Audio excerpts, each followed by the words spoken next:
Jasper and the New Fashion. Jasper was a handsome fox with a tail like a fiery sunset. He was very proud of how it swished through the grass. One evening, while searching for a snack, he heard a loud snap. A heavy iron trap had caught his beautiful tail. He pulled and he tugged with all his might until, with a final pop, he was free. But when he looked back, his beautiful tail was gone. Jasper felt very strange. He felt light and cold where his fluffy tail used to be. He spent many days hiding under the brambles and behind old oak trees. He was worried that if the other foxes saw him, they would laugh at his bobbed bottom. "They will make so many jokes," he whispered sadly to a butterfly. From his hiding spot, Jasper watched his friend Mochi chasing autumn leaves. Mochi's tail swished back and forth like a bright orange flag. Jasper sighed. He missed playing games and running through the woods, but he was too embarrassed to join in. He thought to himself, "I cannot grow a new tail, so I must make them want to lose theirs." Jasper practiced a very serious face in a rain puddle. He stood tall and cleared his throat.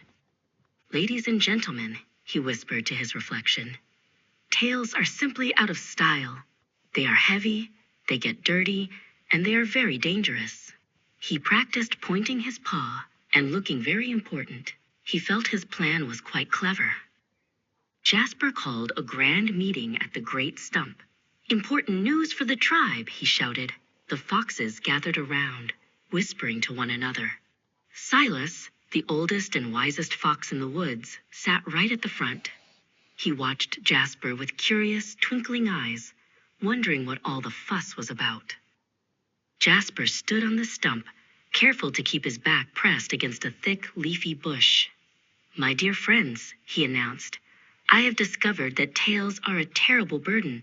Why, just yesterday, I saw a fox get his tail stuck in a prickly hedge. It held him back like a heavy anchor.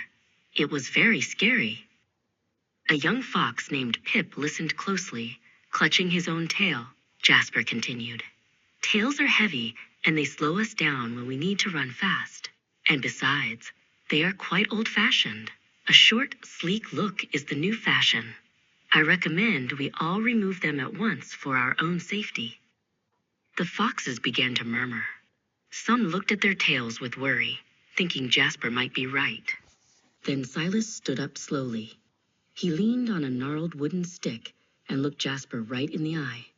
"That is a very interesting speech, Jasper," Silas said with a little smile. "You make a very strong point." "But before we follow your advice and change our ways," Silas continued, "would you be so kind as to step away from that bush and turn around for us?" Jasper's ears turned bright red. He knew he was caught. He slowly stepped forward and turned his back to the crowd. Everyone saw his short, stubby stump. The woods filled with the sound of fox giggles and cheers.